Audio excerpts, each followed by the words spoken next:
Oh, the best coffee in the world. And to our next corporate sponsors, Dunkin'. Dunkin' The show runs on Donuts. Yes. Dunkin'. Dude, fantastic. I've had more texts about Dunkin' and people liking Dunkin'. Because so of the show? supporters. Uh-huh. Oh, Yeah. man. Dude, thank you. You're welcome. Very Happy thoughtful. birthday. Fantastic. What do you get the man that has everything?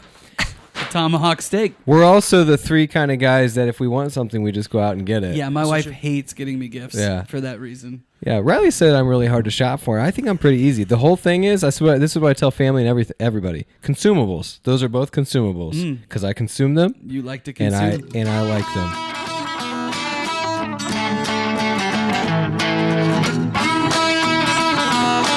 Welcome to The Cover, where three Hoosier friends judge books by their covers and movies by their trailers. That's right. I'm Brett, here with my fellow Indiana natives, Remington and Marcus, ready to dive into the stories that keep us up all night and occasionally put us to sleep. Whether you're a bookworm, movie buff, or just here for the witty banter, we've got you covered. Each week, we'll dissect a different book or movie, sharing fun facts, hot takes, and moments that make Marcus cry. Spoiler alert, we're not experts, but we're definitely opinionated. From literary masterpieces to blockbuster flops, nothing is safe from our snarky reviews and wild tangents. Who knew Hoosiers could be this entertaining? So grab your popcorn and reading glasses because we're about to embark on a hilarious journey through the pages and screens that shape our lives. Or at least our weekends. You're listening to The Cover. Let's get the show on the road before one of our kids wakes up.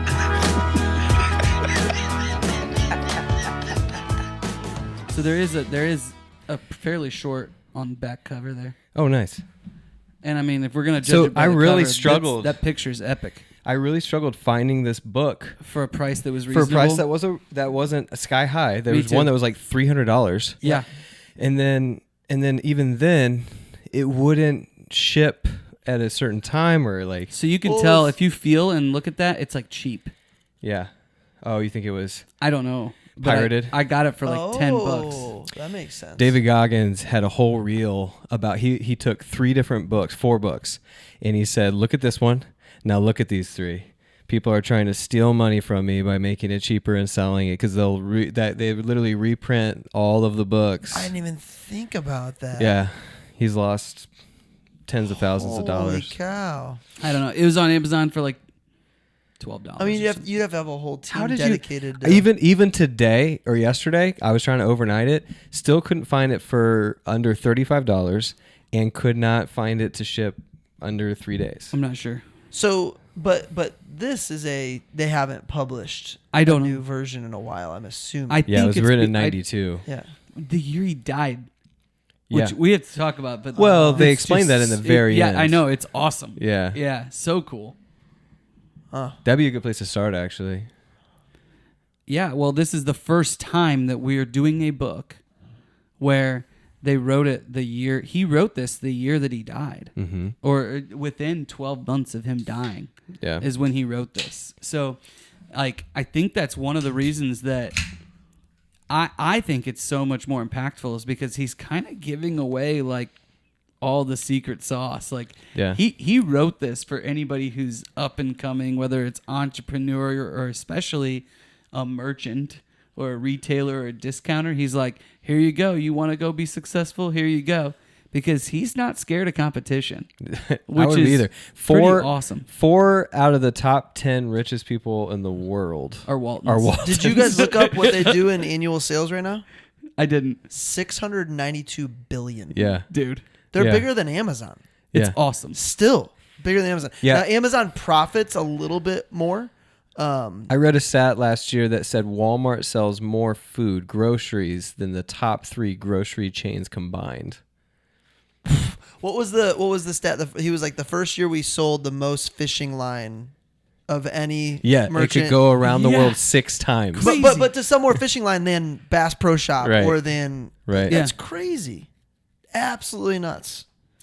But it is. Unbelievable. I mean, it is kind of like when you think about Amazon starting with books, they'd realize like books weren't the thing. It was the direct shipping, the drop shipping, the Yeah. getting things to people. Once you realize you've got this audience, it's like, all right, how big can we make this thing? Which Walmart does too. Do you guys take notes on your phone?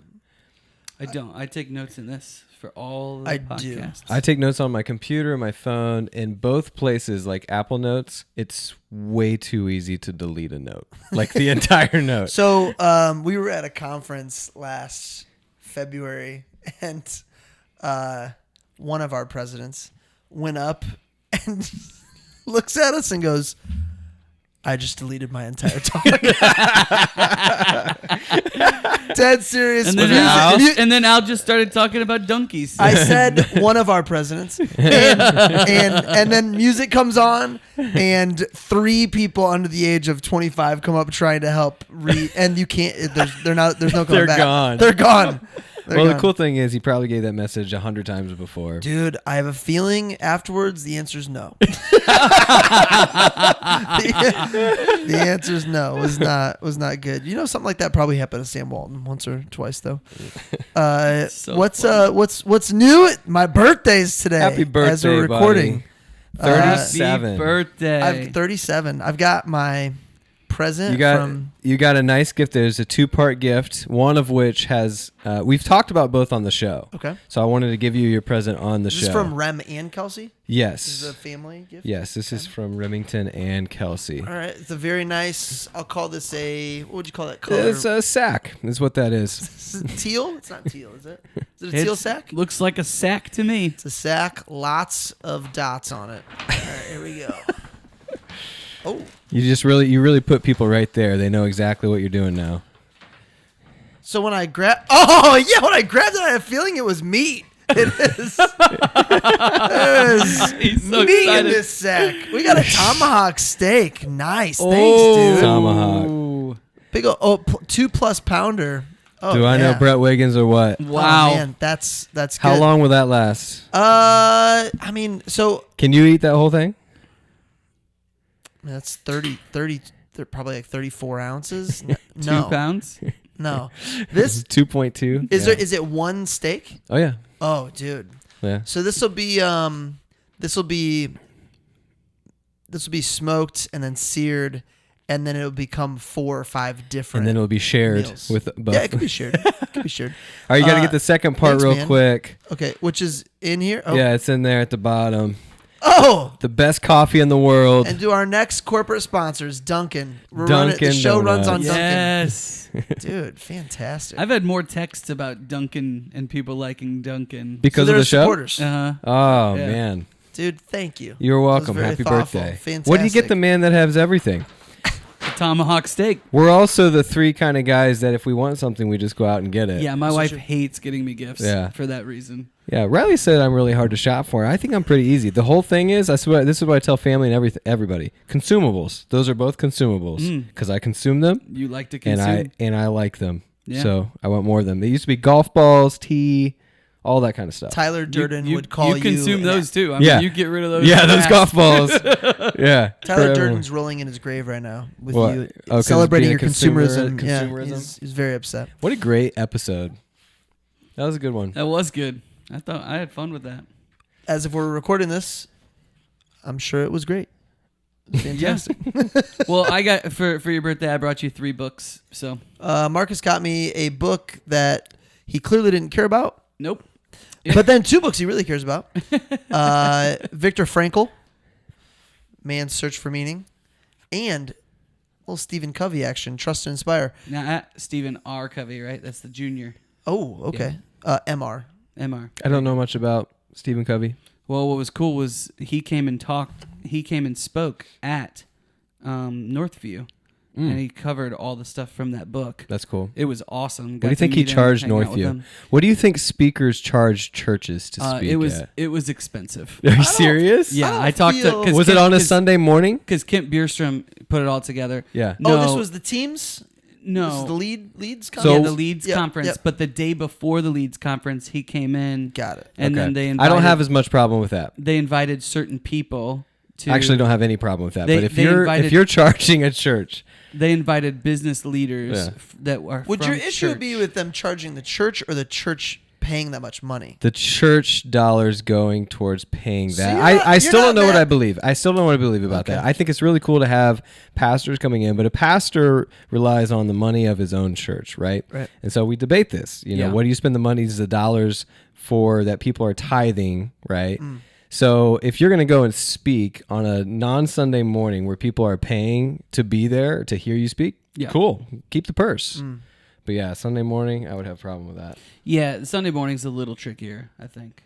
It's tricky. But you pay your pastor, right? And so I think you're if paying- people are going Sure. to go, if you're gonna ask another pastor to come there and speak and travel there, or whatever, like Sure, cover is fair. you should cover be is fair. paid That's fine. something. I've wondered if there's a community of pastors that are like, hey, we all travel, we all take weekends off. If I'm in this location, I speak here. Let me get somebody that's. I'm sure there's a network. I like think it that. depends on the He's level not of a pastor. church. They're doing Right. Northview is doing this Northview Leads conference that is like they have Christian speakers, but not every they're Mormon, I think. The Coveys, Northview? the Coveys. And so Spreading rumors. Welcome to the cover. so they were hanging out on Educated, and then they just flew here. No, it was great. It was a really cool conference, and I look forward to doing that again. Speaking of which, what are you guys? What's the most feedback you've gotten for a show? Like, what's the show that keeps coming back when people say, "Hey, I listened to the cover"? Anything pop out? Recently, my wife reminded me to be really careful about how specific I am about which neighbors I'm talking She about. told me this. She told me that. She told me that. I mean, I feel like McConaughey had a lot of feedback, but that was also when we first started. That was the putting it out first there. one we launched out. Yeah. Yeah. So, Forrest Gump recently, I've been hearing a lot about. really, The one that I've gotten, the most people said, "Hey, I just started listening," and then they hit this one was Pirates.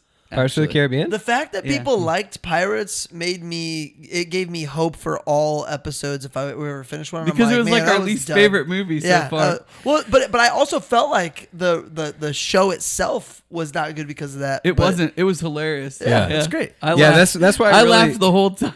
I just don't think people should listen to the show based on the movies that they've seen or watched. I mean, you can, but like some of our best episodes are where we're ripping a movie. You know what I mean? So, yeah. We still got to get a 1-star in there someday, but we're not ready for that. Welcome to the Cover Podcast. I'm one of your hosts, Brett Wiggins, in the new studio. Man, it's nice. Rem's present, new studio. My present, meat. As always, to my left, my good friend Marcus Mangus. Marcus Mingus, fresh from a camping trip, and sitting to my right, actually right in front of me, but we'll say to my right, my brother-in-law. Sir Remington Ramsey. What are we covering, Ram? Sam Walton, Made in America. This was recommended by a listener from Cleveland, Ohio, Drew from Cleveland. So this book has more people interviewed about the guy in his own biography than I've ever read a biography have. Yeah, that was fascinating. In fact, I feel like they chose the quotes first. And then wrote the chapter. And then he wrote, because there are many times where he even references the quote. He wrote, so spoiler alert, at the end of the book they talk about, and I'll let you, it sounds like you're really Marcus is inspired a by good- this, good take Marcus, on this. but like they talked about the fact that he had been writing it and then got sick and he put it on pause. And then he got really sick and he's like, no, this is something I need to give the world. I need to finish this. So he basically took his last year of his life really putting this together. And I believe throughout the entire thing, they were interviewing other people, maybe even after he passed. I don't know this for sure. it sounded like they were trying to get. He really. It was important to him that a lot of the people that were a part of the success of Walmart were interviewed. Even people that he stole some of the ideas from. Totally. Right?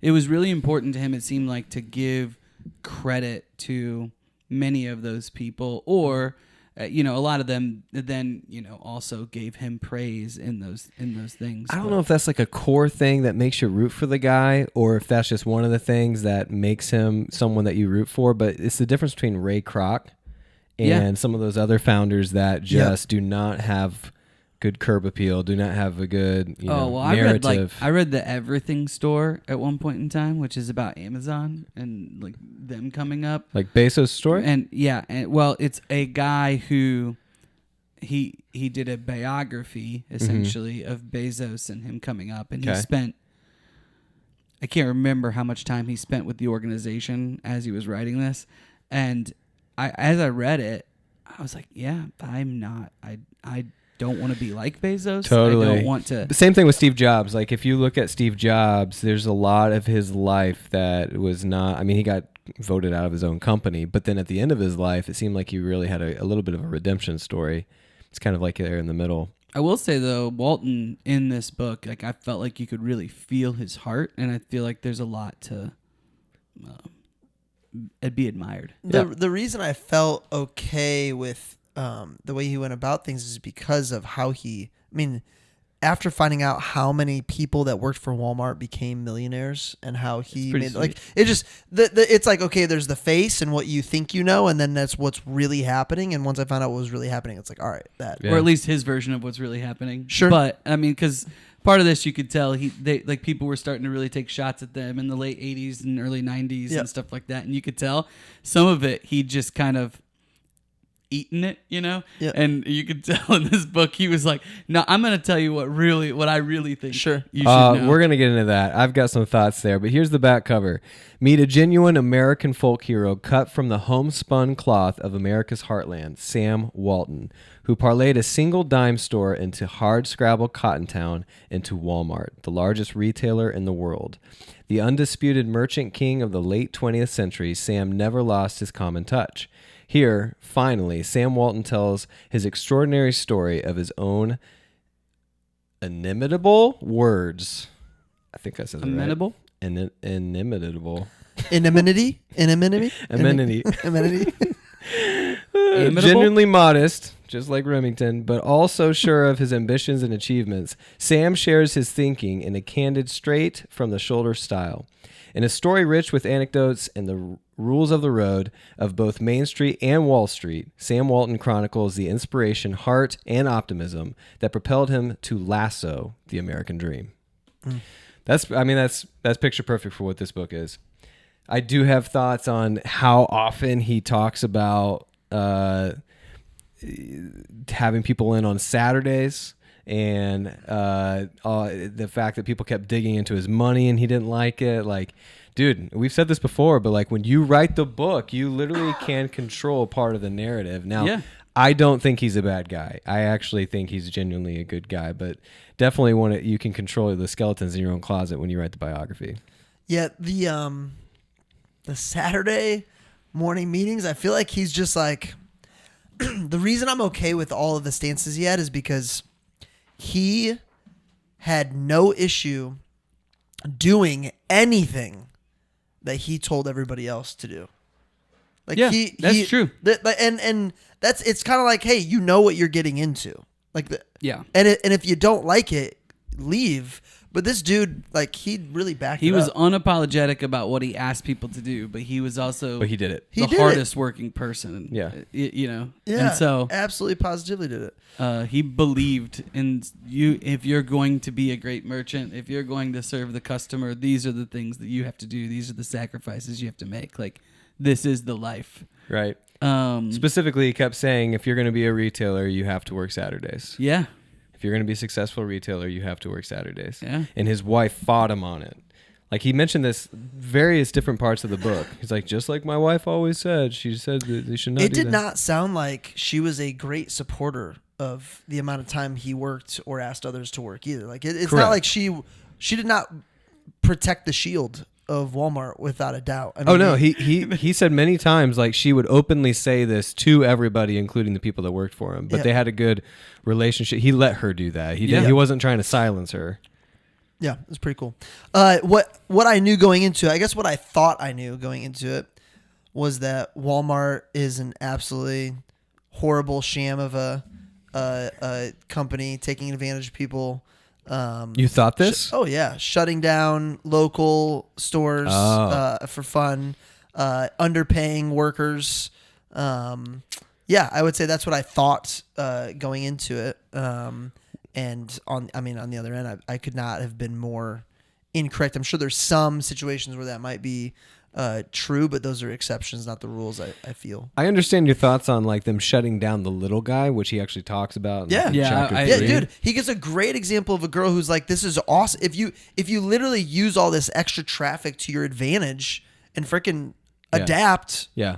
it's gonna. I mean, he has a great. great quote where he basically says that we're not the ones that shut him down; the people shut him down. Yeah, Like, exactly. If you can't have Yes. people foot traffic, that's the customer. That's always deciding. been my issue with somebody who's like, I only buy American. I get supporting that. I'm going to honor who's doing the best job. I love this quote about that. He's like, we're not a charity here. Yeah. Like, he's like, we want to buy American. We're happy to buy American, but we're not going to just buy American because you're American. But he also Totally. win. But he also Is would work basically- together with those companies to say, To try let's to find a help way them to win. make you the best. It's a Yeah. deeper when you don't buy American and you buy the biggest thing is made in China Yeah. is like the most extreme version of not Yeah. buying made in America. To me, it's more so like the consumer does not like quality. Now, if the consumer like that's when you're like upset with the consumer for like not buying American Right. because they just wanted cheap and it turns out to be cheap and we're like, we're okay with this cheap lifestyle things breaking and not having the best. That's when I have a problem when people don't buy American. But if you're going to have, he talks about the Japanese, especially with the cars, it's like they just make a better product. Like they make a better product. And if you look at the cars that run till the wheels are up like 500,000 miles, it's always Toyota. Yep. Always. Yep. I My mean, first car was just Toyota. traded in my Fit that was 173,000 miles, and I bought, that's a Honda, Yeah. and I bought a Toyota with 80,000 miles, and I was completely fine with that. Yeah. The amount of times he talked And I about avoided the American brands with the 80,000 miles for the same reason. the amount of time he spent not just studying competitors within his field, but outside of his field. Yes. Crazy. Amazing. Like Yeah. unapologetically just show up and be like, I have 49 questions for you. Are you ready? Okay, here we go. Yeah. Or Nuts. he gets caught filming. And he's literally got. And by the just way, this sends has a got to be in the voicemail. 70s. This has got to be in the 70s. So the No, dude's got. it's his Deca. What do they call it? A recorder. Deca something? Yeah, but still, you got this big old recorder. You're just walking Yeah. through. Oh, your guy caught me. He's like, yeah, he caught you. You're running around with this ginormous recorder through the not buying anything. But then he says, we have the same policy at He's Walmart. like, we have the same policy. Yeah, exactly. But I think it speaks to how respected he was in that circle because the dude sent him back everything. Yeah. Didn't delete anything, didn't change. after he probably took all the notes. Well, yeah, there were other competitor notes on there, too. Oh, that's fair. So anyway, That's fine. to get back to the original thing, I resonate with what you're saying where you went into it knowing that they put the little guy out of business. We'll get into that when we get to that chapter. But I don't understand, like, where did you get the intel that they're not paying people well and not treating their employees well? I would say just growing up, going to Walmart. Just that- because the employees act like they didn't get paid well? Sure, that and it just I don't know, maybe it's the Walmarts that I've been to, but many of them are definitely it just feels as though it's all the products there would be a lower quality products or the people there didn't care about what they were doing as much or whatever. And maybe those are bad examples that are not all of the Walmarts, but or maybe it's just We also have the to area. remember that, the time you're talking about going to Walmart and actually knowing and paying attention is probably, I would guess, minimum 10 years after this book came out. Right. Max, and probably 15 Yeah. years afterwards. True. But even if it's true, they're doing $692 billion a year. Right Yeah. now. Yeah. Holy cow! Right? Yeah. Yeah. And a lot of that's the food. And here's the thing. Like, I don't know how deep we want to get into this, but big pharma, big food, all these things go into it. The addictive quality of food, like we're talking about Walmart, you talk about it's so cheap to buy cheap food, and that's why we buy cheap food. It's very expensive to buy healthy food now. Yeah. I don't know what you guys believe about that, but I honestly believe that's one of the ways that, the government can make you rely on the government is by have addicting foods that make you sick, and then you get addicted to the pharmaceuticals to fix the sickness instead of just being healthy. Like, It's definitely cheaper to eat unhealthy. totally. For sure. Yeah, absolutely. Yeah, money goes And- way farther. You're probably right, but I don't know that it's worth going down that rabbit hole What, the diet? right now. No. Just Big pharma, big food? big Big pharma, big food, big government. All. Oh yeah. You know. I mean, Big pharma, big food, big government, big Walmart. It's all makes sense. Super Walmart. Let's talk about Sam. Rem, what'd you know going into it? I didn't know anything about the book. I knew the Waltons were extremely wealthy. I knew people liked Sam Walton. He was respected in the industry, and that's all I knew. I didn't know how much he would spend time talking about. He spends time talking about his early childhood. Remember I was talking about how much people talk about their childhood before the age of like 14? Even Sam Walton. And he's got to be in his 90s when he wrote this or something like that. 80s maybe. And so he's still talking about his accolades, being a baseball player, a Little League player, remembering how good he was and the awards he got and being proud to write about that. Yeah. Isn't that wild? I just think that's crazy that these people who are billionaires and top 10 most recognizable faces in the world still want us to cheer for them because they won a Little League trophy. You know, what that makes me think of, though, is, man, how valuable and important is the time we're spending with our kids right now? Like, I didn't think about it until you said that, but it definitely shapes and molds a lot of who you believe you are. Yeah. Probably sticks with you. Do you guys still remember? I know you do. Do you guys still remember like specific stat lines and games? And he was pointing at me when he said that. By the way, this is Marcus. Of yourself? Yeah. Yeah. I remember not so much games, but seasons. Yeah, for sure. I definitely remember games. I remember seasons. I remember certain moments. He actually reminded. So he makes a point to say that he never lost a football game. Yeah. Yeah. And I've said to people before, like it's kind of tough for me sometimes to watch my kids like have a losing season because I've never been on a team with a losing season. Ever. For anything. I could tell you that there's probably nothing more valuable to prepare them for the world than losing. Well, I'm not saying I've never lost, but I've never played on a team. Yeah. That had a losing season. Well, you've cheered for the Colts, so it's just as painful. That's awful. How about AR running and lowering his shoulder today? All right. Hey, man. Season 2, baby. He is who he is, and that boy can sling it. Holy cow, man. Sling it. 2 to 3 games a year. If Adonai Mitchell knows how to continue running once he passes someone, there's 14 more points on the board. How is that only a 5-yard... Because it was before he threw it, is what they said. I understand, but that was part of the problem. Is that like he threw the ball to where he was supposed to be, and he got held up. Like that shouldn't be a 5-yard penalty when it was going to be 60 a to 90-second touchdown. Colts rants on this podcast that for you're the next going to have 4 months, especially if it's the exact date. We might get updates live while Amon-Ra St. Brown is in the red zone right now. Here we go. There's plenty of hope now. There's plenty of hope. We know we can play. Marcus, what'd you know going into it? I knew that Walmart had been a very big brand for a very long time.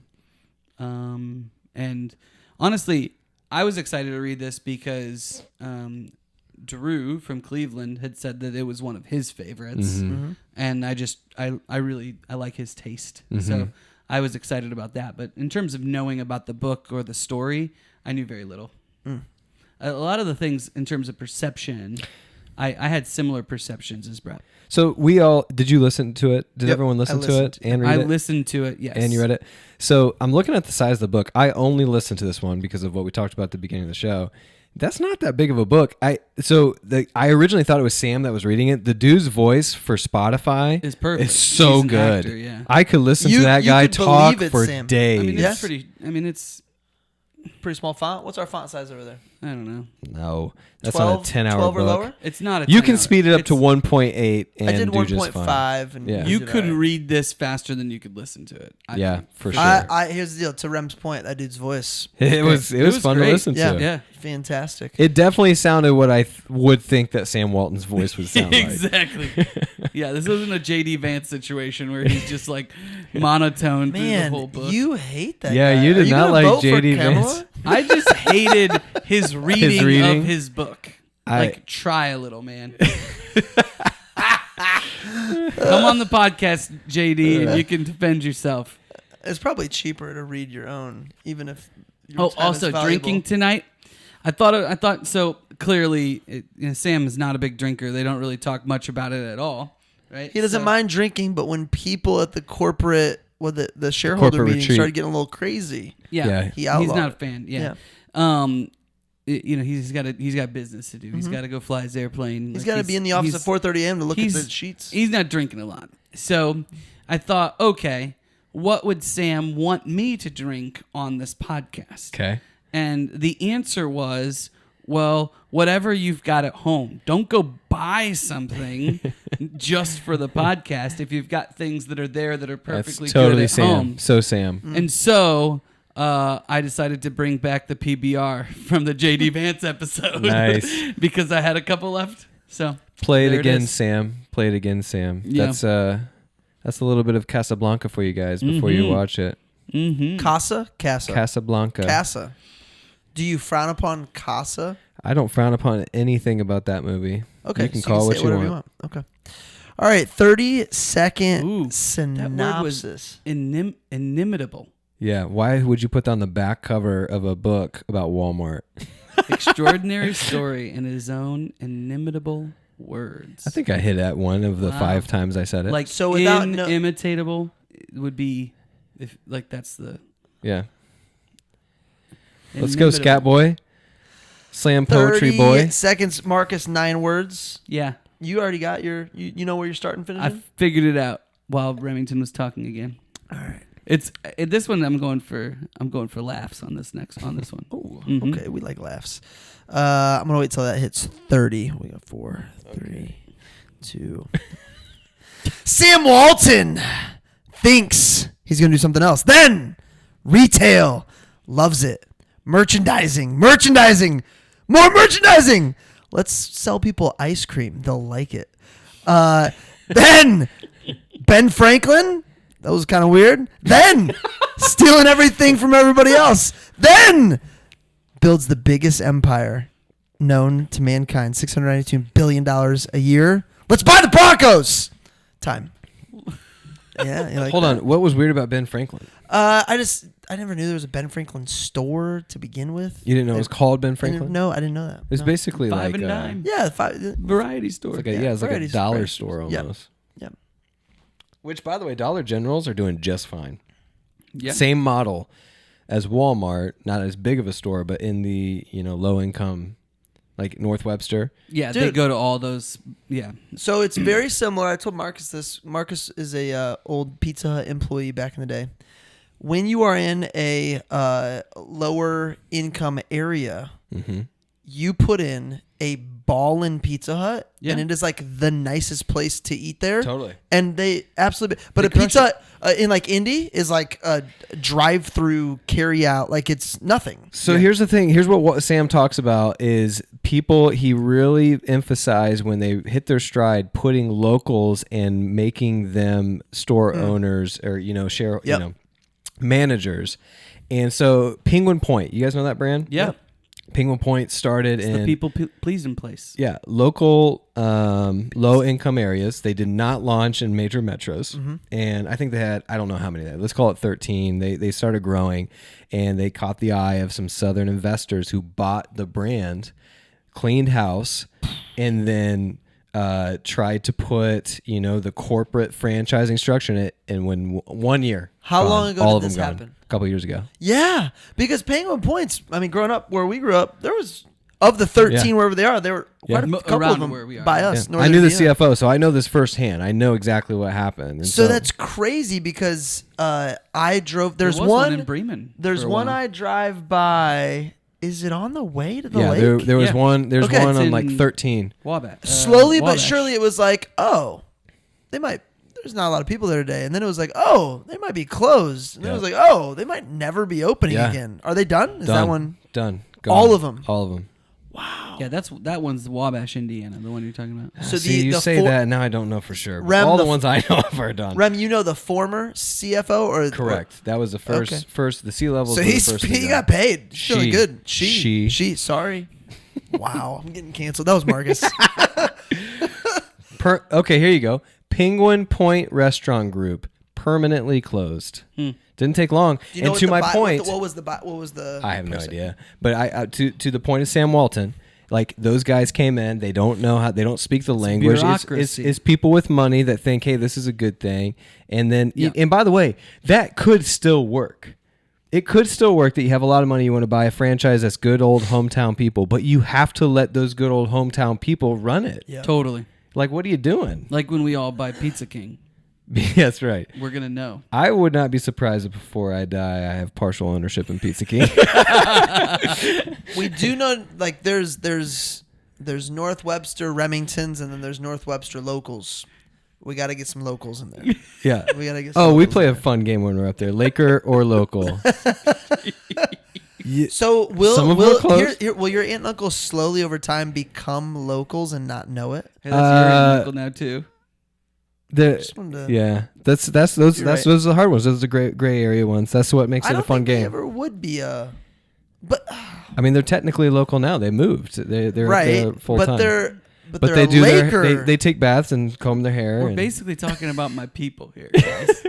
your roots. My roots. If you live on the lake, are you? Because there's Technically, now. So here's the thing: you could actually still be a Laker living there full time. right. Yes. So they're I a think Laker. that's their yeah, current. yeah, that's They're the- a Laker. They're a Laker. Yeah. There's definitely a feud between people who live on the lake and who people who live just off the lake, for obvious reasons. But again, to get back to the point, you Like don't LeBron clean house. James and Bronny James. Oh man, what a powerful brand LeBron has to be able to take someone who should have never been drafted, get them playing time on your own team. I was thinking about this. How often does somebody who builds a humongous company, owns a company, and their son or daughter gets to go in an elevated role right away? Nepotism. And we say nothing. I mean, not that we don't say anything about it, but it's just like kind of accepted. And then we want to give Bronny a hard time. I think the exact opposite. When people hire their family who are unqualified, we literally call nepotism on it, and it destroys the company. Like that's literally what happens. It Yeah. doesn't always destroy. No, I mean it doesn't always destroy it, but like if you look at companies that like they groom their son or daughter and they Yes. take it over, then and they take over ownership, you can tell within years if they agree with it or not because people stay or they leave. Right. Yeah. Maybe me saying we don't give them a hard time. I guess more of it's just brushed over as like, it happened again. Well, I think a lot of times though, it's not necessarily so. In this, it's not. I wouldn't call it apples to apples because in that situation, and this does relate to the book because he has his family working Every there, single one of but them. He says you got to work. You We're got to do splitting it. this You got to evenly you got to from- learn it. Yeah. You got to do these different things, right? But in that case, like there's only so many players that play in the NBA. There's only so many players that play on the Lakers and on the G League team or whatever. Yeah. Like if you're a C-level at a company and your kid gets the shot at the marketing internship over some other kid, that's completely There's fair. many we other got problems. That's completely fair game. Yeah. Right? But like, come on. Yeah. I feel you. All right. We're ready to dive in here. Oh, I don't get to do Officially. my 9? Oh, we're not ready to dive in. 9 words from Marcus describing Sam Walton's autobiography. Go for it. Sam becomes merchant, then grows and grows and grows. That's supposed to be funny. I thought it was funny.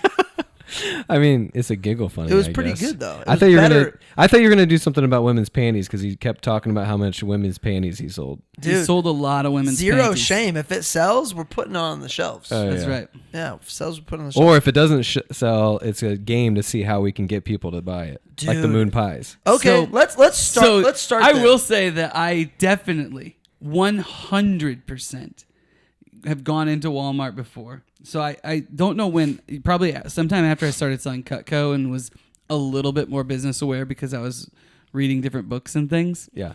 I went in to a Walmart and they advertised sale, Okay. but the price was the exact same as they were selling it before. It just said sale on it. Yeah. And I think that that's brilliant. Oh, tons of stuff like that, Dude. I mean, so he describes the moon pie fiasco that turned Yeah. into like one of the coolest things. Yeah. Basically, they over ordered, I believe, Yep. and had too many, and people weren't buying them. So they basically created An eating first contest. a sale to see if they can buy them, and then sell them, and then they created an eating contest in that one location. And it is now an annual event that probably still goes on to this day. Yeah. They also learned that it does not work In different areas Wisconsin. in Wisconsin. Well, Yeah, that's the whole. That was the whole. Yeah. Thing. Yeah. I loved. Was it Tide? Was it the detergent? Yeah. What was Yeah. the huge? Where he bought like It was an 3,500 Tide thing. yeah. The lawnmower example. Oh yeah. That was cool. Yeah. I mean, that was- so explain was to the me the lawnmower numbers. one? So I the forget. lawnmower one was interesting to me. He said a lawnmower vendor, a local vendor, was at the end of the season. He didn't want to store them for the Yep. winter. So he goes to Sam and he says, "Hey, I want to sell these to you. I'll sell them to you I for want to say they go for $175." yeah. I want to say they usually go for $350 or $500, somewhere in that Retail? range. Yeah. Yeah, retail. And he sold them to Sam for $175, and Sam only sold them for like $200. Is the way I read it or listened to it. Wasn't it like 200 lawnmowers? Yeah, but see, Yeah. that's the thing. So like that was his whole model. That's care. the model for We don't everything. care how much we make on it as long as we sell more than anybody else. More than Correct. anybody else. And think of how many people. And I know this has been. I've talked about this before with someone. Maybe it was you guys. Where it was like, okay, think about how many extra people now come to that store that day and grab a bunch of other Oh, for sure. stuff. Well, that's Did it. we talk That's about the point. green egg? We talked about the green egg. They do this down at off of Keystone. What's that hardware store? Ace. No, the other one. Ace definitely sells green eggs though. Anyway, Yeah. so I'll put it in the show notes. But there's a hardware store. Do it best. It's Sul- somebody's Sullivan. do it best. True value. Sullivan's. Sullivan's. do it Sullivan's. best. There you go. So Sullivan's has a green egg day, and they will take everyone comes in and they will cook food for everyone on these green eggs. And the day of or the day after, they'll sell the used ones for like 25% off, and they sell tons of them. Yep. And you know what else they sell a ton of? Because my buddy bought one. Acorns. And then he bought for full price a $500 table that goes with the green egg. Yeah, exactly. Genius. It's so smart. It makes me want to be a retailer right now. That is Dude, pretty I cool. can't. I'm old. I've reached the point in my life where if I go into a hardware store, I'm in trouble. That's so true. Here's what's cool about the green eggs they're buying. They're put together. I mean, that's Oh, totally. That's genius. You kidding me? You're gonna Yeah. season it, put it together, and give me a discount? Yeah. Where do I sign up? oh man, putting stuff like that together. What day is that? sucks. It's coming up. Is Sullivan's? Do they have a U-Haul connected to it as well? Don't know. No. Okay. All right. There's multiple Sullivan's do it best hardware. Well, there's a very cool U-Haul rental that is connected to a tool shop in Carmel. Oh, that's Ace. That's Ace. That's the okay, Ace one. got it. Off This of, lady like, was range line. amazing. This lady was awesome. Ace- I really Ace like is that. everywhere. I really Ace- like that specific Ace. Ace has store. a great brand. Is that Bengi's? Is that him?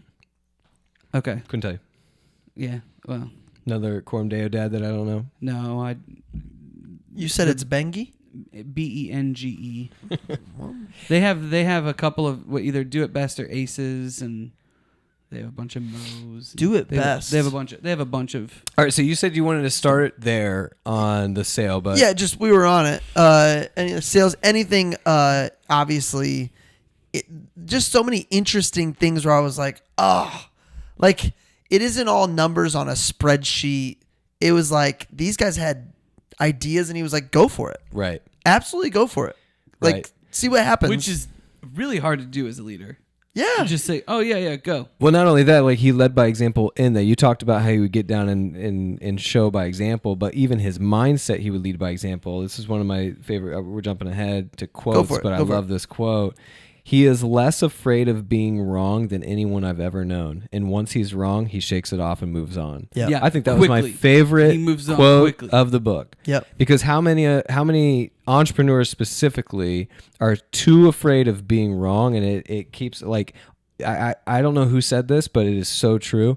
You just have to be right once. Like, you know how many failed ideas I have, but I had one good one Yeah. and it took off.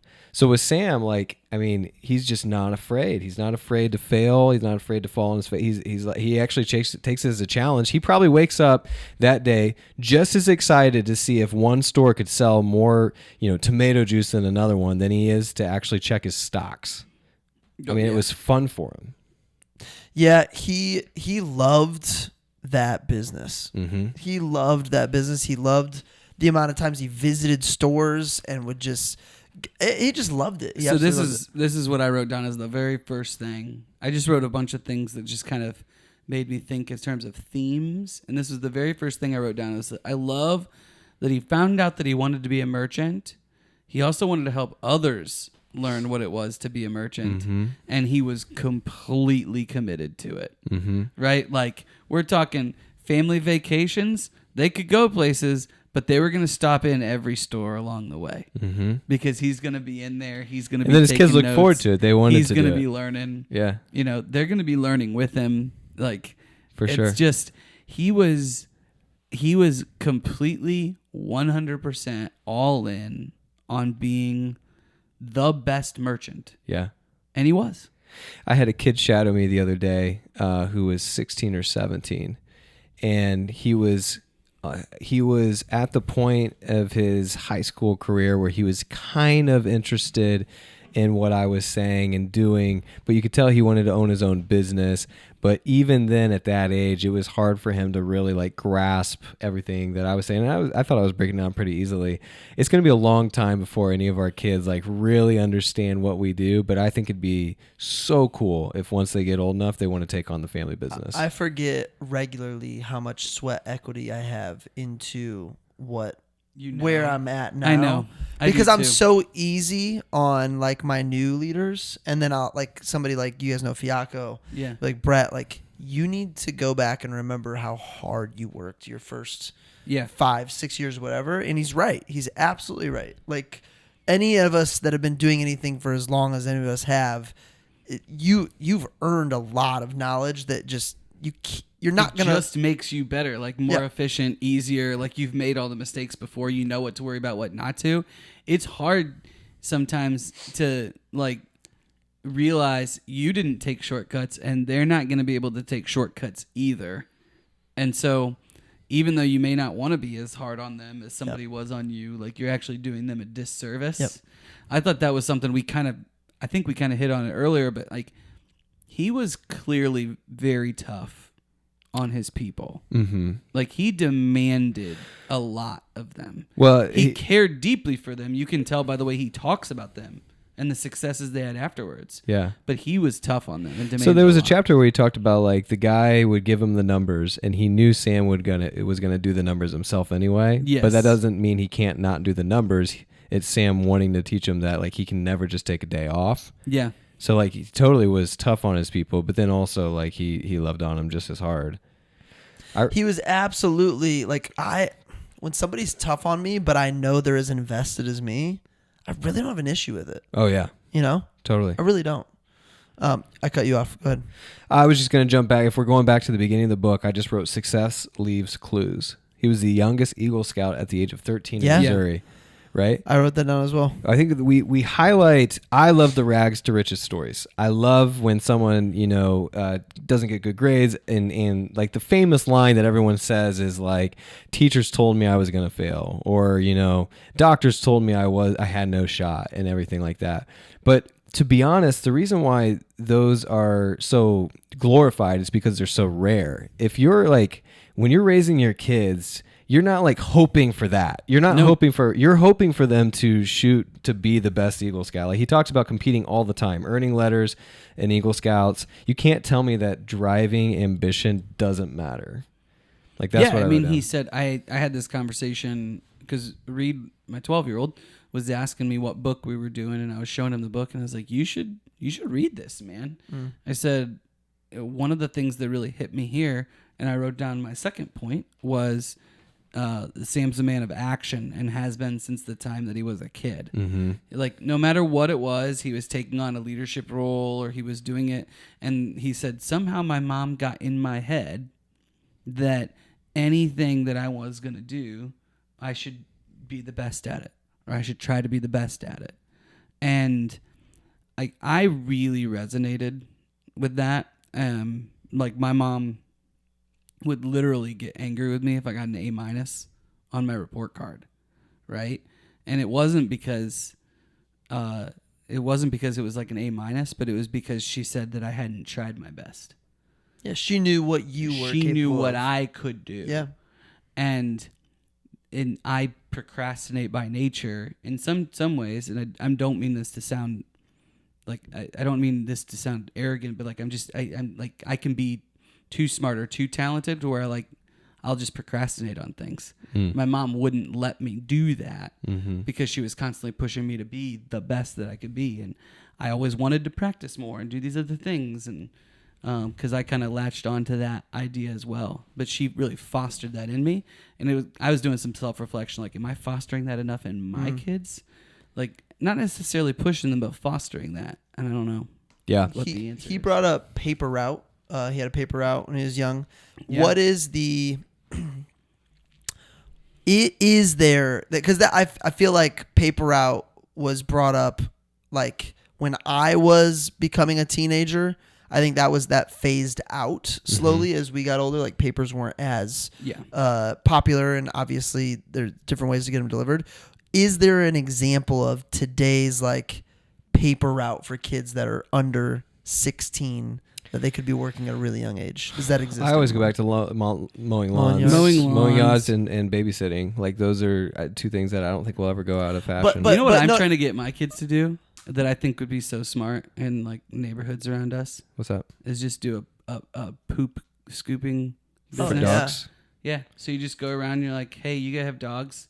I'll come out once a week for $10, twice a week for $20 or whatever, $15. Get it all? And I'll get all the poop out of your yard. Oh yeah. How many people would pay for that? Oh yeah. A lot of people. I would pay my for neighbor that. right now for that. Yeah. $5 a week. That's what I said. I'm Yeah. trying to get. Really? I'm trying Oh, yeah. to get my son to do this because it'd be so easy to make money doing that. I just want to know like because somebody has a paper out. They're willing to wake up early. They got to be reliable. All that like what I was I thinking. shoveled snow. Shoveling snow, caddying, like you have to be you yeah. have to be there at like 5 a.m. Like Sure. things. I Work think hard, there get are muscles. indicators still. I was trying to think of what are You can today's still version. detassel corn. I Oh, did that dude, one that's- summer. yeah. That sucks so bad. I was so bad at it. The farmer had me drive. So I'm not joking. So Yeah. I was like the youngest one, right? So you could get the job when you were 13, and I had like just turned 13. So this is right after 6th grade, okay? And I had just turned 13, and like I grew up on the farm. I had done a lot of this stuff before, so like I knew what we were doing, which was way better than like most of the other kids doing detasseling. And my reward for being good at it was that I didn't get to ride in the buckets and pull, but I had to walk behind and pull all the ones that everybody missed. And I was like, you've got to be kidding. You were the So sweeper. I did that after 2 days, and I was like, so now I'm just walking these Yeah. entire fields and pulling. How much did you learn from that experience?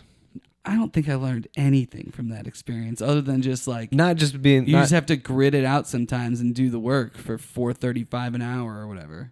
It was $4.35 an hour. It was something low like that, yeah. So I was getting paid probably whatever minimum wage was. I was 16 or 17, probably $7. And I remember I worked like when we were in high school, it was $5.15 an hour was minimum wage. maybe it was even less.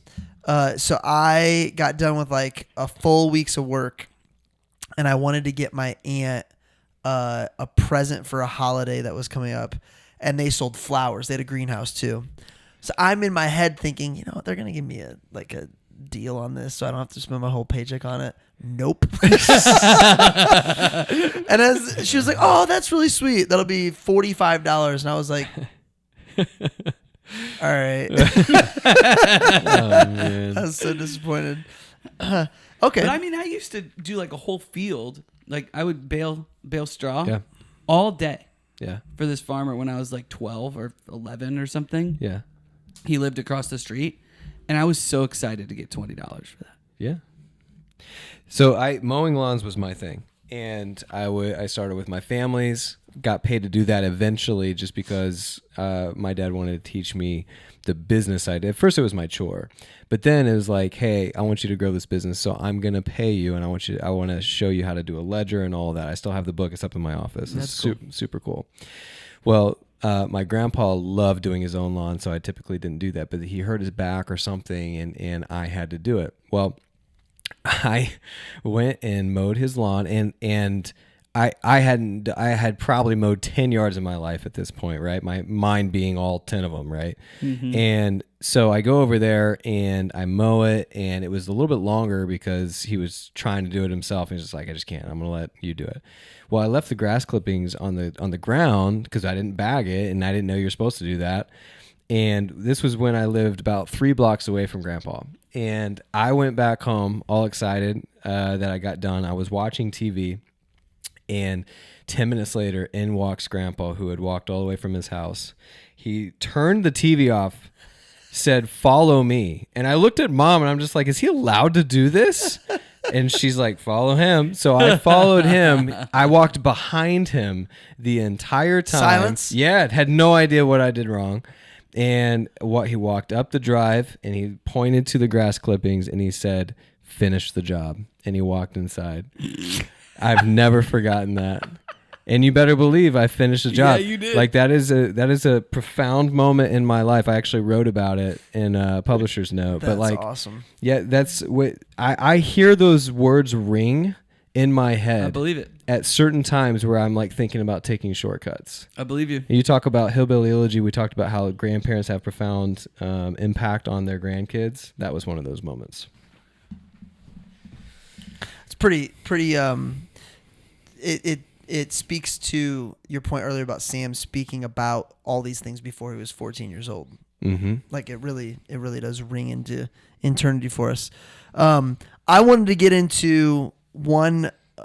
I had a couple of questions I came up with that I think we can all relate to. One was he talked about being so busy that as the owner, as the creator of this, I think they were at a Ben Franklin then, he gets out a tackle box and starts taking people's orders and just putting cash into a tackle box. Yeah.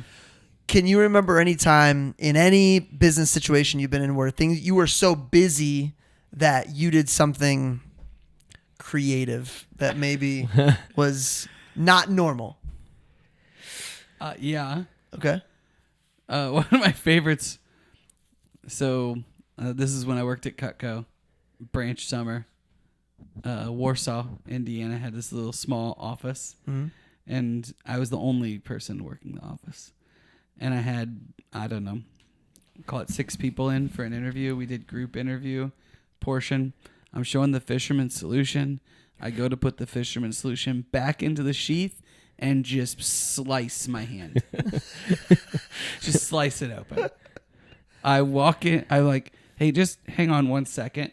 I walk into the bathroom, which is like right behind me. I get a bunch of paper towel. I like get some tape and like wrap it around my hand, hold my hand up above my shoulder, and just keep rolling the rest of the time. Do the post screen, hire the people, do all of it with my hand just gushing blood, just gushing. And I didn't have any choice. Like I wasn't going to send them home. Like I spent money for them to be there. Like I was like, I've got to get these people in. What was the my reason for the office. hand above your shoulder? That was. So that it was above my heart. So That's- that it was Oh, yeah, breathe you gotta- less. I don't Yeah. know anything. I know nothing. Dave Seibel was right.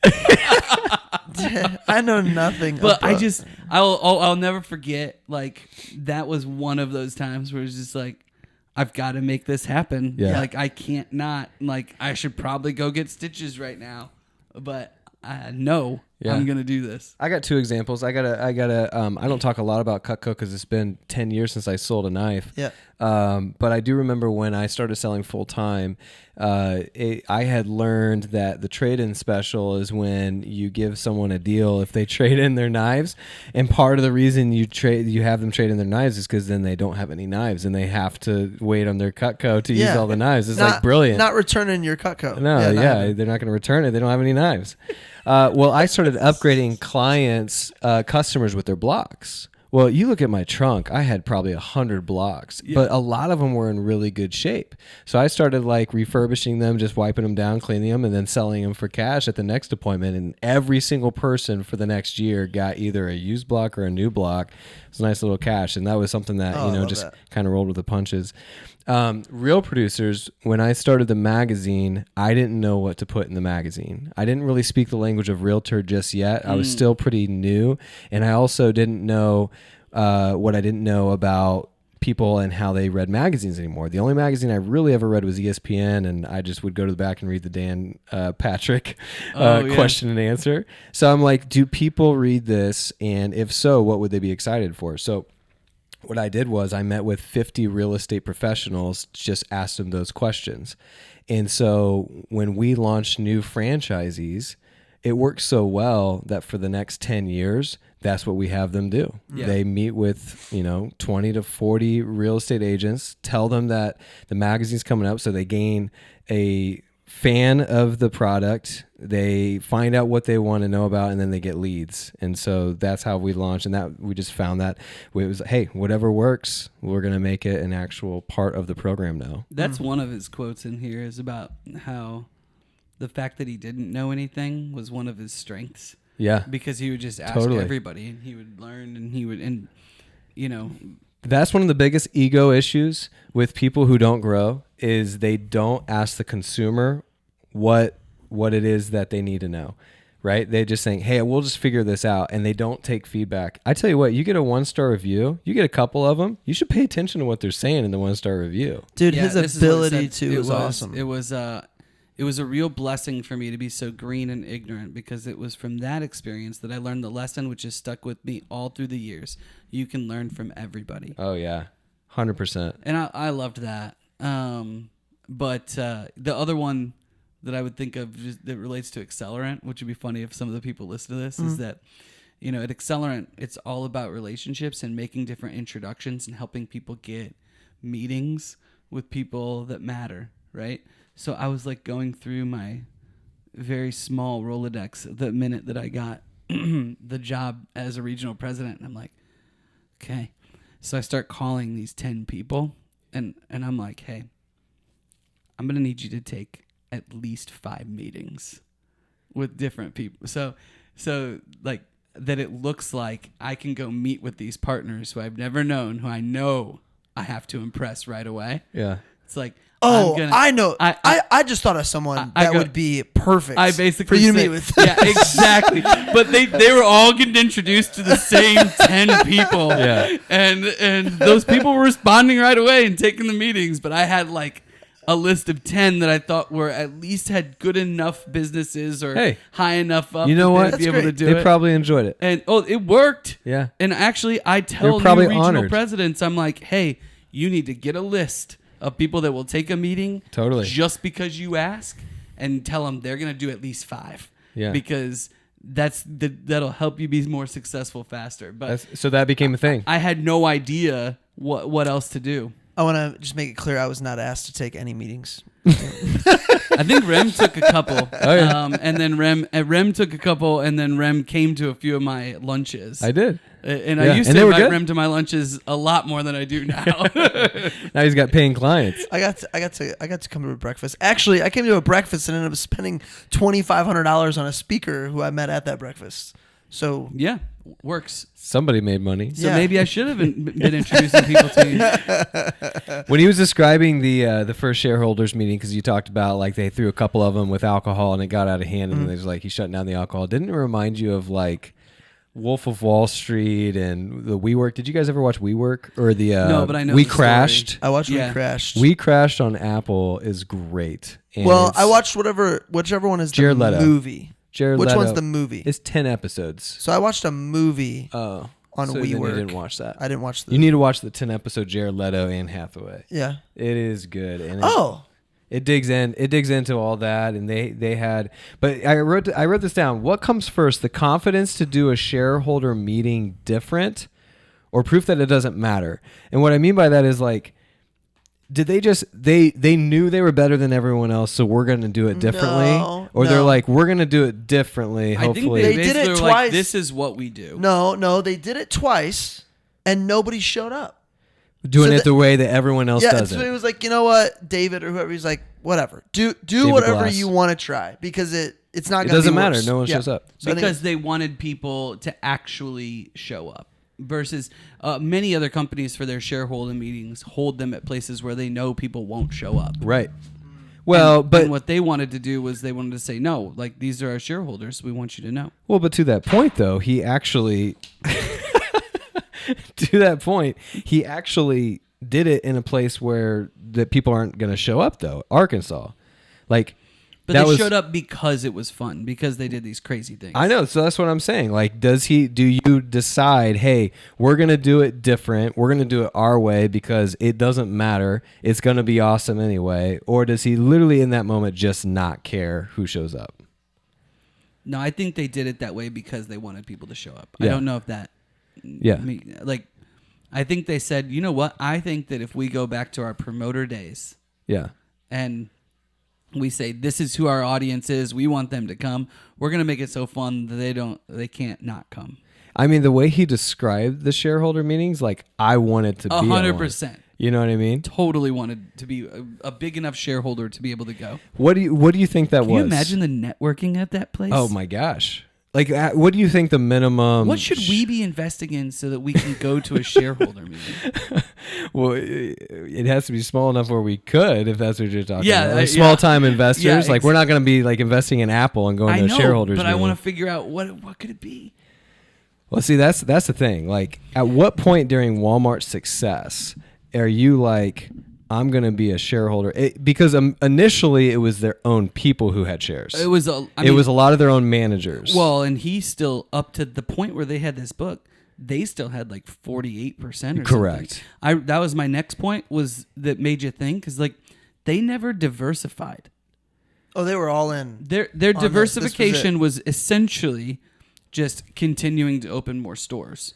But they never we don't know divested. that to be true. He talked about it all the time. I think he talked about it. I think he said everything was in Walmart. Everything was. But to that point about not diversifying. And that their family wealth was tied up in the Walmart. I knew that much, but I didn't. I feel like he's including the real estate of this. Like, listen, is it all in Walmart? Yes, but he also owns the ground. Walton Enterprises has a lot of different things. Yes. Well, like, because he said that they bought like a newspaper thing and things like that. And then they other stores. But so they would use the generous dividends each year, right, as their spending money, which I'm sure was absurd and ridiculous. But the majority of the family's wealth, at least at the time of this writing of the book, it was in the 40s. Was tied up. It was in the 40%. He said it was the largest family shareholder of any large corporation. Yeah.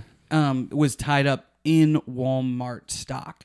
And to not sell some of that off and do other things with it, I think is pretty cool. Like, they're just all in. All in, and I mean, I don't know. I tend to be the one that I read it and I'm like, oh, I'm all in on that person's perspective. But the day that he lost $500 million in the stock market, his response was, it's only paper. Yeah. Like, he really wasn't. I didn't get the feeling this dude is greedy and in it just to get rich. Like, he wanted to be the best. And I think he really enjoyed other people being really, really great.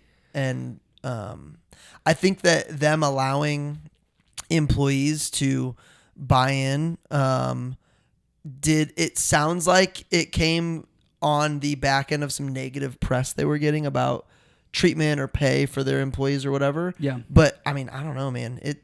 Well, he says that he didn't pay enough in the beginning, and then he made he owned different that. mistakes. And So he talked a lot about legacy, and as we said at the top of the show, he was dying, and he was talking about hoping that they continued doing the things that he found were staples not only to the Walmart family but his own personal family. Yep. 45% of the company shares were owned by the family back when he wrote this in 92. Yeah. What do you think it is now? Just throw it out there. 30. Throw it out there. 15. 46. Oh, wow. 46% as of June of this year. That's So To they, the they 4 bought years. the Broncos, correct? Am I crazy? I don't Couldn't know. tell you. One of the kids owns Honestly, the I thought Broncos, Peyton believe. Manning bought the Broncos. I do not know. That was a over $1 billion, but I guess I don't know. It wouldn't matter. Yeah, that does not matter. Wow. You're right. Walton Penner Family Ownership Group, Rob Walton, third season owner of the Denver Broncos. Well, What was something that made you think? You asked us a question. I Brett. did. Something that made me think. I think that I was really intrigued by his willingness to never assume they've got it all figured out. He was always on the hunt for the next thing. Go ahead. That's my next one. I mean, he's just always like, You guys, we all hit on the same stuff, but Yeah. constant innovation and improvement. yeah. How much the distribution centers, he gave credit to that whole system being what allowed them to grow Yeah. so much. I mean, and that whole side of it wasn't his baby, so we didn't even get into I want to hear about that now. Like, I would love to read a book on that side of the business about being able to have things available for, I think he said, as long as the store is within 200 miles, they can get it to them same day. Mm-hmm. So it's positioning all these distribution centers to be able to have everything restocked. And automatically. Bezos learned a lot from the Walton family. From stealing them. That's part of his story, is that he went and saw what they were doing and how cheap their offices were and how they did the distribution and how they did all these things. And so like a lot of what Amazon did from the ground up ripped off of the best practices from Walmart. And honestly, you can see ripples of what Walmart did and their success in many different iterations of things, whether that's like, right, there's how many distribution centers do we have here in Indianapolis, because we're the crossroads of America, right? But we've got a ton of them. Like CVS has a distribution center here. Amazon's got a distribution center here. Walmart's got distribution centers here. Like, it's all over and over and over. And it's just these big 1 million square foot boxes. It's pretty cool. It's pretty interesting to see, like, I don't know if you want to call this old money versus new money, but if you were to call it that, Walmart would definitely be old money and old ideas because it came birth all the way from Ben Franklin. Mm-hmm. Walmart reached $64.9 billion of e-commerce in 2020. All right, that was their largest year, $49.3 billion last year on online sales. Amazon is still the king. 40% of all online sales in the U.S. are sold on Amazon. 40%. You want to talk about monopoly. Dude, it's so easy. But- it's just so easy. But to that point, though, Walmart is quickly gaining ground as the second largest online retailer. Yeah. So, like, you think about the sleeping giants, like, that's definitely Walmart could just, like, recruit the second in line at Amazon, be like, hey, teach us, because we've got all the distribution centers. That's a part of this innovation and improvement where he's like, everything's going to change. And if you aren't going to be able to adapt with that, you will die. So two things that I'll bring up on that point. Hearing about how they were some of the first people to have like satellites to communicate with stores. Like, they were on the front end. Like, I know we think of Walmart as like old school basic. They were on the front end of so many things like that he talked about that I never would have known or assumed about Walmart, but he really was open to that. And then secondly, their aggressiveness and assertiveness opening new stores, like, and it's like done is better than perfect. Yeah. So like, hey, you have 18 days, get this thing open. It really made me think about how we've all experienced opening an office or a business very, very, very quickly. Mm-hmm. With our time in Chicago. I couldn't help but think like, wow, they're just on to the next one. Get this open. It did remind me of like when we were coming up in that time period. Yeah. I was like, I wasn't really ready. No. But they were like, go. Dude. And it worked. And I used to always think like, oh, like we're so abnormal, nobody does this. Like, no, like they learned it from somewhere else. And that, well, what's crazy is that they weren't launching them as fast as Kmart was. Like they weren't launching them as fast as other people were. Sure. But he said Kmart made them better, and they made Kmart better. Yeah, My only quotes, by the way, I'm just going to pepper in. So I wanted to read the first line of his 10 rules of business. Okay. And so I'll pepper those in as you guys are. The first one is, first two, rule 1, commit to your business. And then he gives a paragraph after that. Rule 2, share your profits with all your associates and treat them as partners.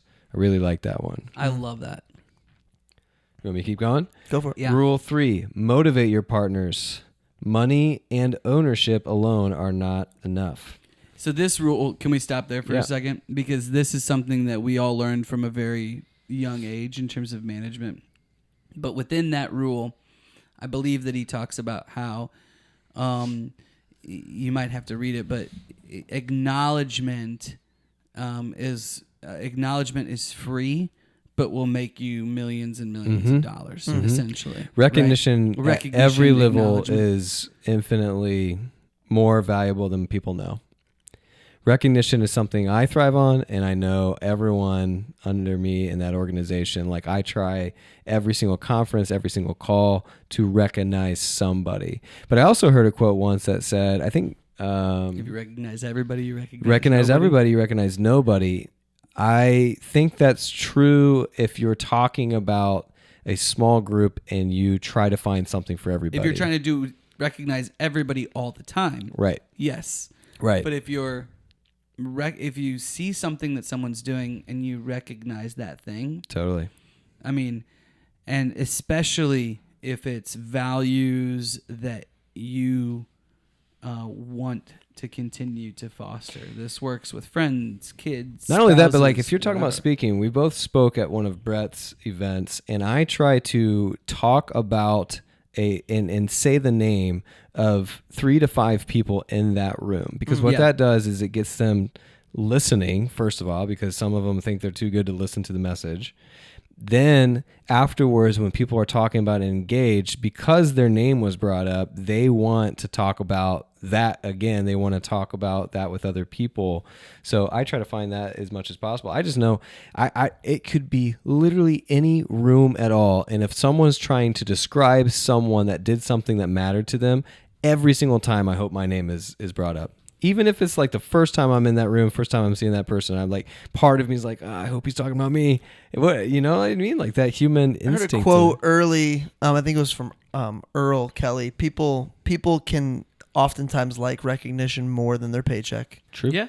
And then 2 was actually Certain organizations thrive on that. Yeah. Adam Stock actually said to me one day, don't recognize results, recognize actions.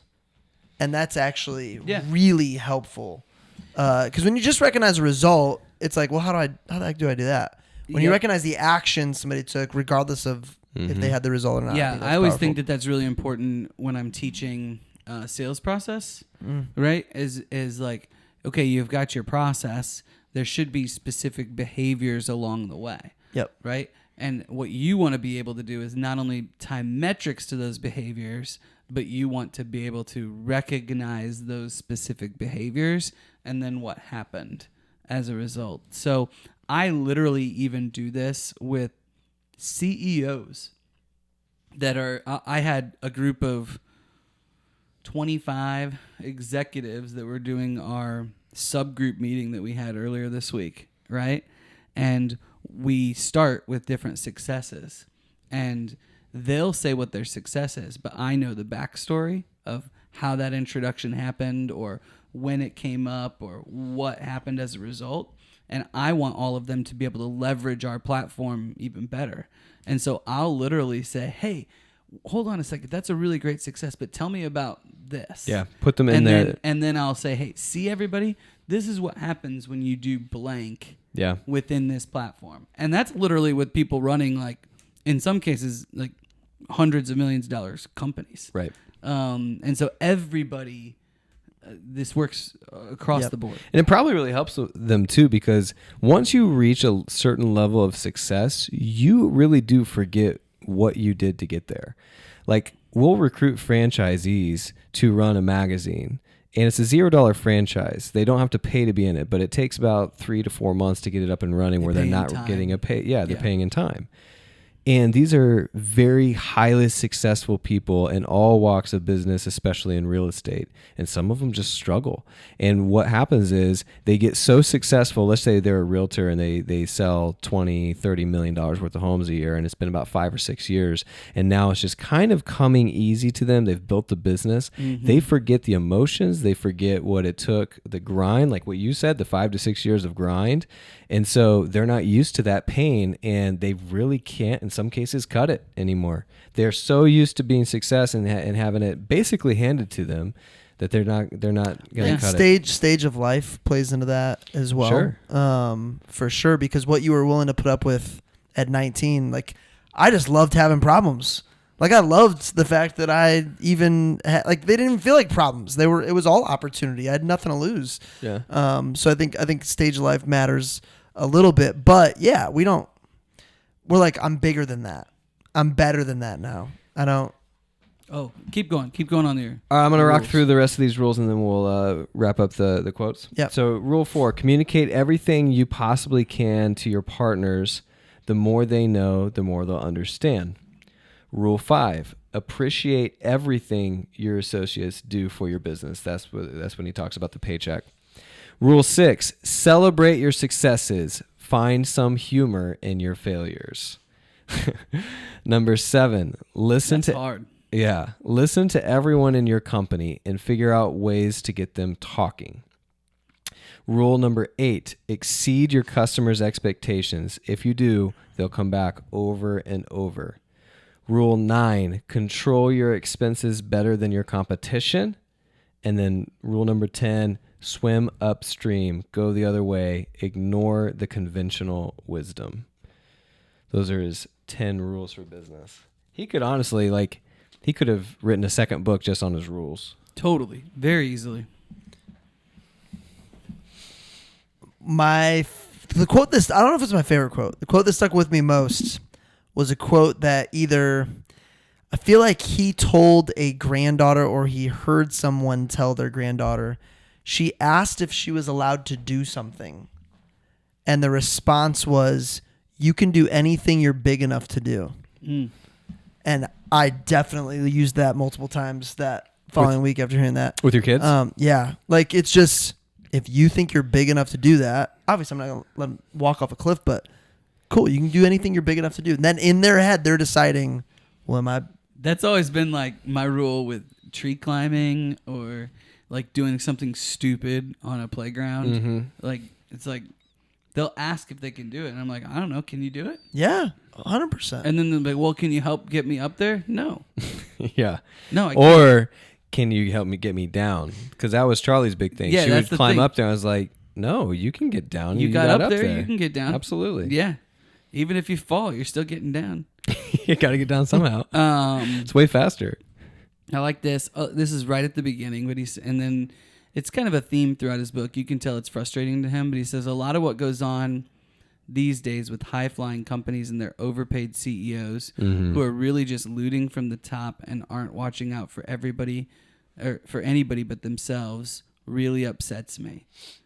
Yeah, he talks about them driving fancy cars and spending money on things that don't matter. Taking private flights. I mean, dude, they had eight dudes in a room on some of these buyers trips. Yeah, I mean, and that was early, and it's not like they had as much money or whatever, but still, he still flew coach. Well, and he felt like that was important because he wanted to be essentially like, he's like, well, I'm asking all my other people. He didn't want to do anything that somebody else couldn't do. He said the way we became a big corporation was by not acting like one. Can you imagine flying and Sam Walton sitting next to you? Dude, that'd be awesome. I have some questions, Sam. Yeah, and maybe he would. I mean, he'd probably have questions for you. That's the thing. Is like he's always trying. He would find out what you do, what stores you've been into, and he would be asking you questions without a doubt. Either that, or he'd be looking over his spreadsheets from all of his stores. But I just thought that was something that was interesting. Brett, do you have another one? I'm good on quotes. We can hit hidden gems. I got 2 big hidden gems. Go for it, Rem.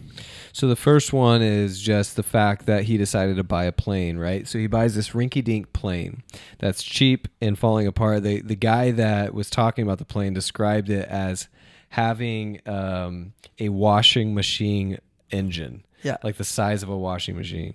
And he loved his little plane. He almost crashed the plane.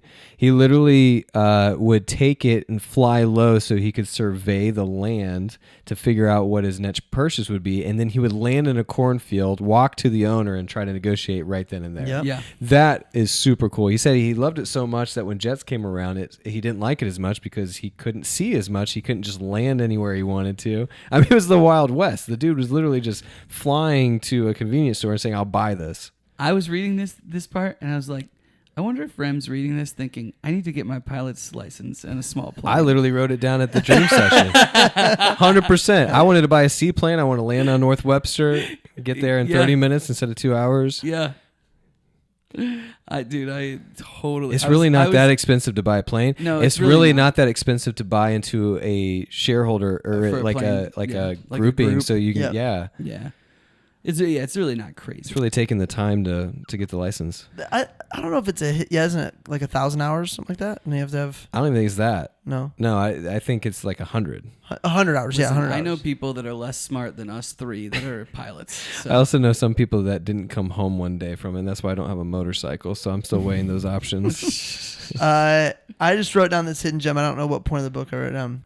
I said, it feels crazy saying this, but I think the guy that is worth billions got there by not being greedy. Passing on savings to his customers really got him there. Yeah. That feels so wild. Feels so wild. So, okay, so that's he was maniacal about like margin, keeping their costs down, stuff like that. I don't know if that's greedy or if it's... I had to stop the mower, turn it off, and take a note moment about exactly what you're saying. Mm-hmm. There's something to be said about earning your money the hard way for a long time through business. These overnight millionaires don't appreciate hard work and therefore act like idiots when they get to the top. And no one is rooting for that. Yep. Not to say we should base our success on how many people are rooting for us, but it's a lot easier to root for the guy that cares about what people think and how it impacts everybody else and tries to improve their lives with their own success and money. And you look at, like, if you just Google the top 10 YouTube stars right now, they're not philanthropists. They don't care about anyone. Like Floyd Money Mayweather was in this interview, and he had just won something like $200 million. And he was famous for having one bank account, which we could just talk about that, like how stupid that is. And they go, you haven't cashed your last winnings from the last fight. Why? And he goes, because I don't need to. I got tons of money. It doesn't matter. Ugh. And you're just thinking to yourself, like, dude, you don't get it.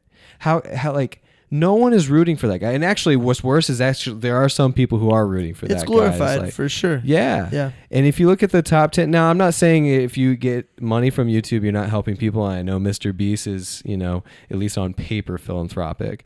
But for the most part, the quicker you get your money, the less impact I feel like you really truly want to have on others. It's more so about me, right? And with Sam, like, or at least that's definitely the temptation. That's at least that's the narrative, yeah. And people embrace that narrative, right? I think that's the people say like the root of all evil is money. It's like, well, no, the root of all evil is love of money. Love of money, yeah. Right? Or, it's that money will make you more of what you already are. Mm-hmm. Sure. And so. The question is like, what they have to do to be that overnight success. Totally. Well, to the point that you just made of money will make you more of what you are, I will never forget, we were at the zoo this summer. Willow had earned a bunch of money at her lemonade stand, like $45. Nice. Like a lot of money. So we're there, and you must have really nice neighbors. Really good lemonade. No, Rose actually took the ice cubes out of the tray with her hand and put it in this dude's lemonade, and he drank it. We get to the zoo, and she's buying something with her money, and somebody else wants something, and she's just giving all this money out. Yeah. And I had this urge to be like, Willow, don't do that, but I'm like, No, like that is Colby that's, does that all the time. that's how she should. That's how I should be Yeah. acting to an extent, right? Like Sure. I'm like, okay, no, I'm not gonna Colby stop this. loves helping other people buy things that they really want. Yeah, that's super cool. And so it's like, it's her money, and she's gonna run out of it. But So I know that was a loaded like thought, but to the core of what I was saying, I think the harder it is to actually earn your money, the better you are with it. I think the easier it is, you don't actually appreciate it, and therefore you make dumb decisions or don't think about that money the same way because you think, hey, it was easy, I'll just do that again. I mean, that's really not that it's easy for these athletes to earn this amount of money, but It's quick. but it's fast, Super and they quick. never had it before. Sure. And there's a lot of handouts. Like, there's documents about this. yeah, or like lottery or whatever. Mm-hmm. I mean, the percentage that go bankrupt is absurd. Yeah. Because you just shouldn't. Like, Because when just you shouldn't. make You when shouldn't you have make that much money. $50 million in a year, I'm sure it's easy to be like, all right, I'll buy a $10 million house. Dude, it'd be so easy. It It would be versus I like what get you it. need. It's Yeah. just it's a lower percentage of. I mean, it's just perspective. Yeah, I certainly understand. I'm just it is what it is. How about this one? He was turned down originally for active duty for the military, and then this is World War II, right? So he can't go into World War II because of his heart condition. So he just ends up getting this essentially light duty commission where he's just traveling around the United States and helping with POW camps and stuff. So he's not going to, like, what happens if Sam Walton just goes over in World War II and dies? Oh man. Yeah. Like, Not talk just about retail, it. Like yeah. he skates past that, but I was like, that was kind of a big deal for America. So what do you think? Oh, you think someone else would have I'm risen up sure and done somebody it? else. I mean, there were other people, but these guys don't come around every day. So I just thought that was really fascinating. Yeah, not just retail. I mean, it literally created Amazon. Well, like you talk about the everybody having a voice and getting people to speak up in the meetings and the Saturday morning meetings and stuff. Well, something that's really popular in the business world right now is this EOS, right? Entrepreneur. And a big part of that is that everybody gets a voice from the bottom up, right? And that you have these L10 meetings and all these different things specifically for that reason. It's also pretty popular now within especially those companies where they will just share what their financials are with all their employees. Yeah. Right? And then do some version of profit sharing, even if they're giving them a little bit. Right. And the people that I know that have done this like their productivity spikes. Yeah. Because their employees get it. You talk about creativity with something like that. We've interviewed probably over 1,000 realtors just here in Indy with the various magazines. 55,000 realtors receive our magazine each year. So we talk to them about. I just lost my train of thought. What did you just say? Profit sharing. Like Oh sharing yeah, all the so one of numbers, the telling everybody- coolest things I've seen, it was this last year we featured someone created this profit sharing program where you can invest into a single home by giving a percentage of dollars. So if you're a brand new realtor and you don't have a ton of money, you're still trying to sell houses, you don't have any, you're trying to invest at the same time, you can invest any amount of money into the next purchase and you will get compensated based on what percentage of that house you own. So it incentivizes people to not only do that, to learn about it, but then they stay because they actually have bought into the team with investing through real estate. I thought that was really cool. It was super innovative to get people in the game and keep them. Yeah, really good. Any more hidden gems? Oh yeah, this is hilarious. Do you guys remember the ESP method? Remind me. His ESP method of accounting? Mm-mm. So this is towards the beginning. He says, I'll just read the quote here, but nowadays you hear a lot about fancy accounting methods like LIFO or FIFO or LIFO or FIFO. But back when we were using the ESP method, which really sped things along when it came to close out the books, it's a pretty basic method. if you can't make your books balance, you just take however much they're off and you put in buy it. You enter the heading ESP, which stands for error someplace. Dude, that sounds wonderful. That sounds great to me. Not worth the time.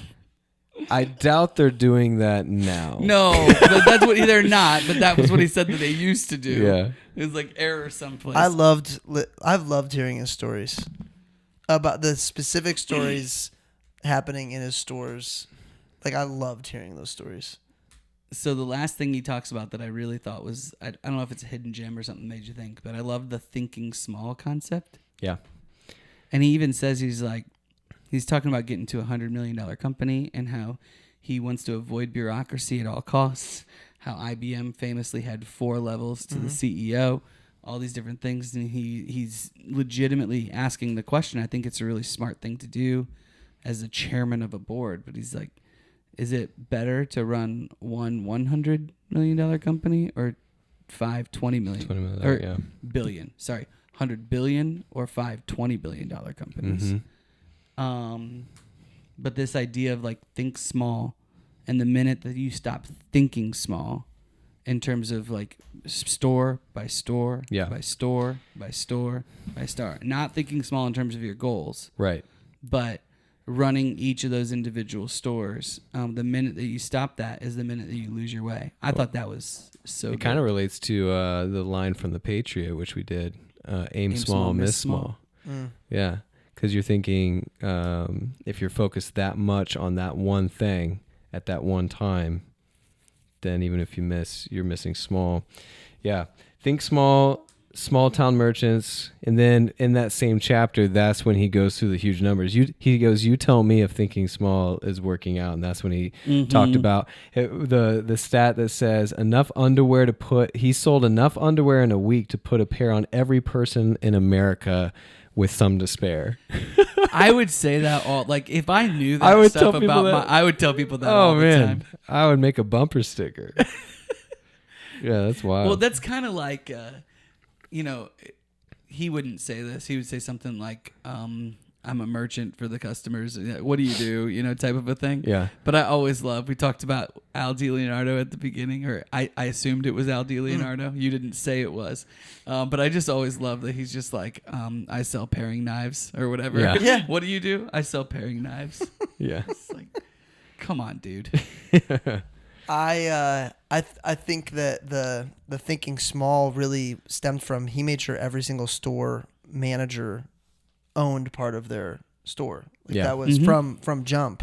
No, it wasn't initially because he talks about that. Oh, like really? he would have, They he would always have. took care of the store- managers. the He always store took care manager- of them, but he said if he could change one thing, he would go back and stop making people uproot their lives and then go do another one because ultimately getting them a part of the community actually strengthened that store. But they were always owners. They always had ownership. Well, they had the chance to be, or they could say And then- no, and then- that one guy just kept buying he up was like, more "Oh, of them. so Scotty What didn't a want to buy smart- his. All right, I'll what buy a it." smart dude, by the Yeah.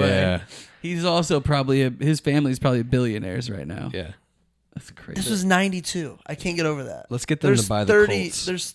There's 30 years of Walmart that aren't in this book. Yeah. That's wild.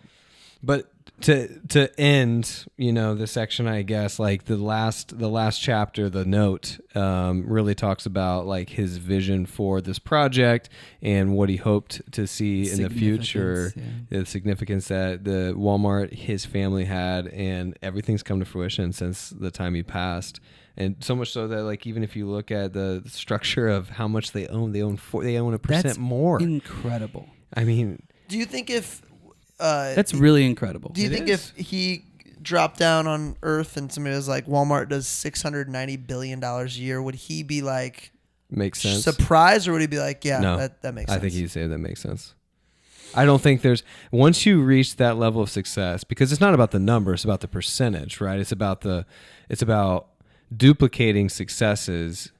Once you reach that height of success, nothing is shocking. Right? Yeah, I mean, I would assume. So that was good. Good hidden gems there, man. Just We need some rankings, boys. Or our rankings. And by the way, just for okay. They did 83 billion in 95. 55 billion in 93. So I guess they were cranking. Dude, but here's the crazy thing. I wrote this down, but as one of my quotes. Yeah, but you're talking about retail sales. Correct. You're not talking about the performance of the stock. No. Correct. The evaluation of the company. So after 15 years, though, do you remember how much they were doing after 15 years? What they were selling? Yeah. No. They had 16 stores. 10 million? Helps. It was like 30 million. 1.5 1.5 million? They had 15 years. They had 16 Is stores. that when he said there was one 1.5 store, his million. competitor, that was doing $1 million? There was a Yeah, they competitor were that was just doing starting $1 to million. figure that out. Yeah. So, Yeah.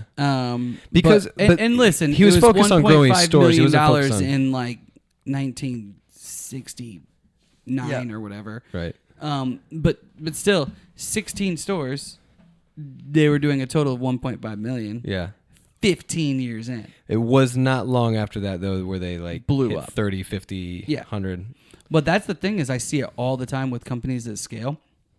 Really tough to get to that first million usually. Yeah. And then there's some sort of like they gotta get over the hump, and then 5 million, and then it's like the next jump is like to 20 million. Yeah.